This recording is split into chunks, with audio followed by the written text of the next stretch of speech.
ദേശീയ വായനാ പക്ഷാചരണത്തിന്റെ ഭാഗമായി ചേത്ര തെക്ക് മോത്തിലാൽ സ്മാരക വായനശാലയുടെ ആഭിമുഖ്യത്തിൽ കെ ദാമോദരൻ അനുസ്മരണം സംഘടിപ്പിച്ചു. പ്രശസ്ത എഴുത്തുകാരൻ ഷാജി മഞ്ചേരി ഉദ്ഘാടനം ചെയ്തു. ദേശീയ വായനാ പക്ഷാചരണത്തിന്റെ ഭാഗമായി ചേത്ര തെക്ക് സർവീസ് സഹകരണ ബാങ്ക് മോത്തിലാൽ സ്മാരക ഗ്രന്ഥശാല ആൻഡ് വായനശാലയുടെ ആഭിമുഖ്യത്തിൽ ജൂൺ 19 മുതൽ ജൂലൈ 7 വരെ നടക്കുന്ന വിവിധ പരിപാടികളാണ് നടന്നുവരുന്നത്. ജൂലൈ 3 വ്യാഴാഴ്ച കെ ദാമോദരൻ അനുസ്മരണം സംഘടിപ്പിച്ചു. പ്രശസ്ത എഴുത്തുകാരൻ ഷാജി മഞ്ചേരി ഉദ്ഘാടനം ചെയ്തു. കെ പി മോഹനൻ അധ്യക്ഷത വഹിച്ചു. ജി ദുർഗാദാസ് സ്വാഗതവും CA ബൈജു നന്ദിയും പറഞ്ഞു. ചേത്ര തെക്ക് സർവീസ് സഹകരണ ബാങ്ക് പ്രസിഡന്റും വായനശാല പ്രസിഡന്റുമായ K Rameshan, KV Sheeba, Manoj R Chandran, KR Sheeja, Vijesh, P Phalgunan, D Prakashan എന്നിവർ പങ്കെടുത്തു. നമ്മളുടെയൊക്കെ നാട്ടിലെ പേരുകൾ എടുത്ത് നോക്കിക്കഴിഞ്ഞാൽ കാണാം, ആ പേരുകളിൽ കുടികൊള്ളുന്ന ചില വൈചിത്ര്യങ്ങൾ കാണാൻ കഴിയും. ഹിന്ദുക്കളുടെ പേരല്ല, എല്ലാം ദൈവങ്ങളുടെ പേരായി മിക്കവാറും. ഇവിടെ തന്നെ വേദിയിലിരിക്കുന്ന ആളുകളുടെ പേര് നിങ്ങളൊന്ന് വെറുതെ ഒന്ന് മനസ്സിലൊന്ന് ആലോചിച്ച് നോക്കുക. രമേശൻ അല്ലേ? കുറച്ചു കാലം കഴിയുമ്പോൾ രമേശന്റെ പേര് രമേശാന്ന് വിളിക്കാൻ പറ്റത്തില്ല.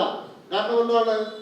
അതില് ഈശ്വരന്റെ പേരാണ്, അത് രമേശന് പറ്റത്തില്ല, ഒരു കമ്മ്യൂണിസ്റ്റിന് പറ്റത്തില്ല എന്ന് പറയുന്ന കാലം വരും. അല്ലെങ്കിൽ ചുമ്മാ നൃത്തം നടത്തുന്ന സമയത്ത് ആ നൃത്തം പാടില്ല, ആ നൃത്തം ചെയ്തു കഴിഞ്ഞാൽ അത് കുഴപ്പമാവും, അത് ഞങ്ങൾക്കെതിരാണ് എന്ന് പറയുന്ന തരത്തിലാണ്.